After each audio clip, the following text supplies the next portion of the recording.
Mas vamos pensando agora diretamente no que o pessoal está querendo saber, nas Como se manifestações manifesta, né? dermatológicas.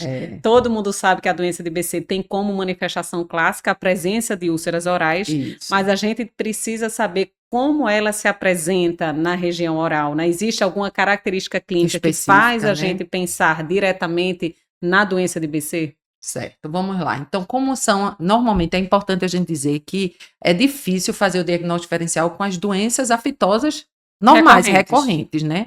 Mas aí, como é a característica dessas aftas? Porque normalmente elas são aftas de vários tamanhos, pode ser pequena, maiores, né? Normalmente elas são dolorosas, elas têm umas bordas mais elevadas, elas são eritematosas.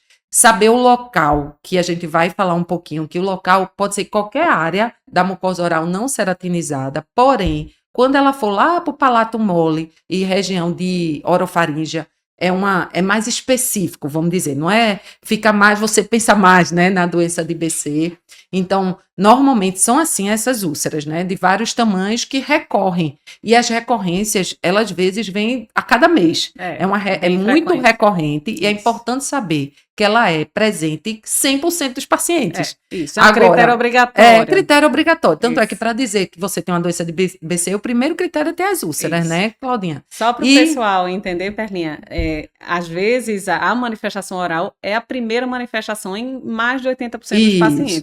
Então, quase sempre você vai ter essa manifestação oral para você levantar a hipótese de BC. Exatamente. E lembrar, como você disse, são úlceras orais que lembram aftas comuns, aftas recorrentes.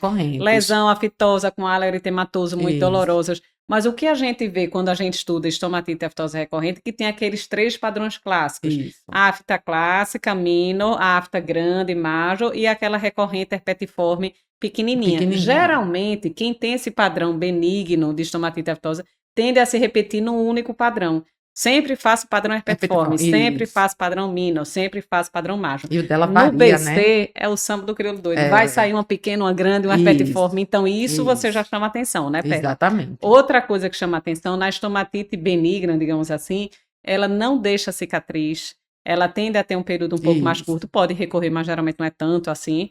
E a localização, como Perlinha chamou a atenção, que é muito importante. E muito dificilmente a gente vai ter esses quadros de estomatite aftosa pegando orofaringe, palato duro, lesão muito posterior. Normalmente é mais na região anterior, né? Geralmente não são tão numerosas, né? Então, no BC, a gente chama a atenção. Cara de estomatite aftosa comum, sendo misturados padrões, sendo mais do que 6, topografia mais posterior na região oral e pode deixar cicatriz. Aí você já levanta alerta. Exatamente. Não é isso? Então, muitas vezes o paciente vai abrir esse padrão de lesões orais, pode passar anos, só tem uma afta.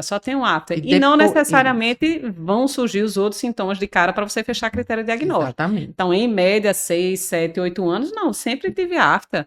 E começa aquilo ali piorar e surgirem outras coisas. Então, o que fecha diagnóstico é o acompanhamento clínico desse paciente, né, Perla? Exatamente. Então, a afta, assim, às vezes, eu sempre tive afta, mas não é normal. Então, vá atrás de alguma coisa que está levando esse processo de afta na boca, né? Exatamente.